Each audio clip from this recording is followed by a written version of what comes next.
Oh, hey there, it's me and Theo again, here to read through the first excerpt of the primary source documents. It's the last bullet point on Plan Book for you to do. You should take that out now while I talk to you and get it all ready to go so you can follow along with me. But before I do that, oh, also, I changed, costume change. This is my Black Death shirt.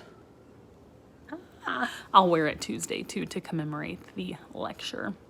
I want to start this video, and I promise it won't be more than like 6 or 7 minutes. You can stick with me for 6 or 7 minutes, so don't cut me off, okay? It's rude. This is a lecture series on Amazon Prime that I found. It's called Great Courses, and this one is on the Black Death. If you like this topic, it's a really cool one to watch. I think you get a 7-day free trial. It's on the PBS documentaries under Amazon. But I'm going to let her talk to you just for a minute. Listen to what she has to say. I know that's a funny face she's making, and I'm breaking so many copyright laws probably right now, but what can you do? Listen to a couple of the things she's going to point out for us. Let's get to it. The Black Death. Okay, right off the bat here, let's deal with 2 common misconceptions. First of all, it is not called the Black Death because parts of the bodies of people who were infected turned black. Most people who have a passing knowledge on the subject know that the plague was often called the bubonic plague because in one form it produced large lumps or buboes around the lymph nodes, so at the groin or armpit. And people seem to have assumed that the term Black Death refers to the color of those buboes. Nope. The term Black Death is used to suggest the horror of the epidemic, not the color of its symptoms. It was a dark, black, terrifying time. But here's another misconception we have to get rid of right away. No one in the Middle Ages called it the Black Death.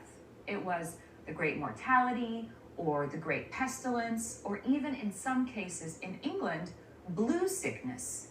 But it was not called the Black Death until centuries after it initially spread through Europe, and later historians looked back and tried to write about it.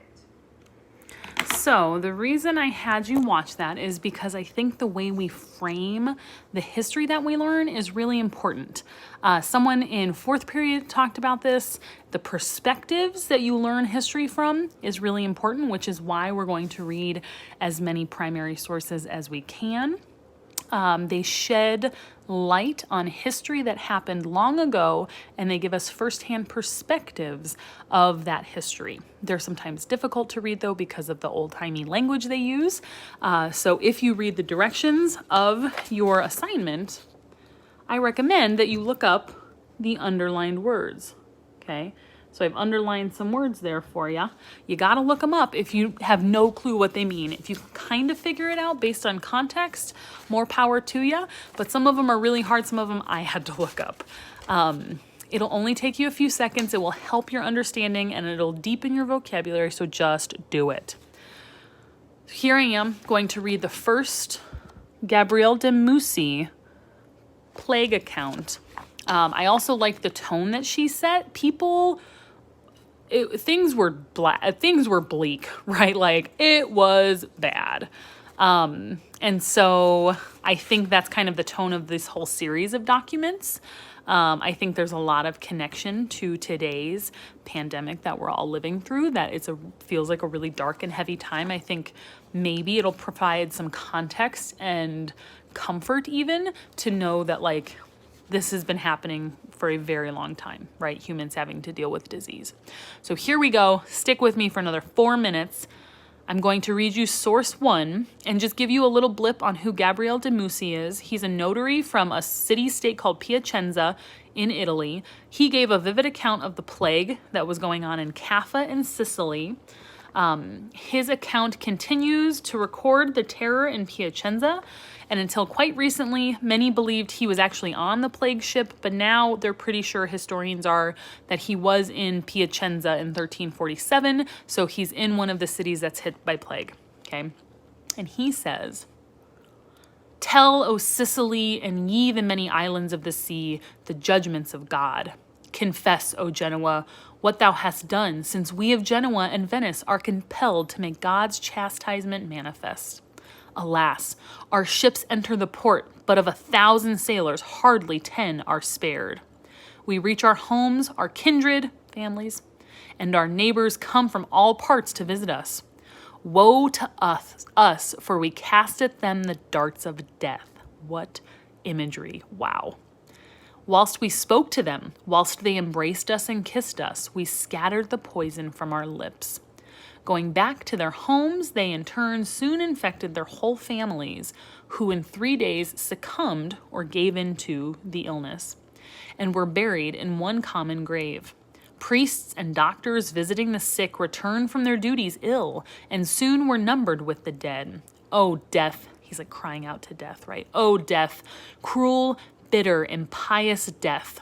Impious, I know, is the opposite of what the word pious means. And if you're pious, you're very like religious and devout and pure.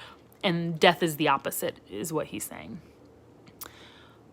Cruel, bitter, impious death, which thus breaks the bond of affection and divides father and mother, brother and sister, son and wife, lamenting, thinking about our misery. We feared to fly, yet we dared not remain. So you are tasked with coming up with a main message, just kind of like one main thing this document's doing, okay? The main message and the gist statement, I'm realizing now in retrospect, are pretty similar, so try to make those different. Try to make the gist statement sum up kind of the whole deeper meaning of the document and make the main message just kind of a summary. So maybe that's how you look at it. Main message is summarizing what the document is saying. The gist statement is trying to get at the deeper stuff, the main message, or the importance, the significance, that kind of stuff, okay? The tone to me is hopelessness, right? Or like angry. Actually, maybe I would go with anger. He's like yelling at death. He is upset that people that are infected are accidentally casting the darts of death to people that they're seeing. Like he's mad. He's saying like death is tearing apart families and is ruining everything. And he seems really upset. So maybe that's the main message that I go with, right? Whatever it is you want, as long as you can find connecting evidence to prove it. It doesn't have to be long. It could just be a few words. Like maybe where I could use, oh, death, cruel, bitter, impious death. That could be my evidence, okay? So you're finding those 4 things after each document. Hopefully you're already almost done with document 1 because you're typing as I'm talking, hopefully, fingers crossed. One thing I want you to do is type directly on this PDF. So you open up the PDF, you type in your response, and then you're going to save as, don't just save it, save as, and then you're going to upload that document back into Google Classroom for a grade. I will talk more about this tomorrow when I see you. For now, I'm going to let you go because this video is 1 minute and 20 seconds longer than I hoped. See you later.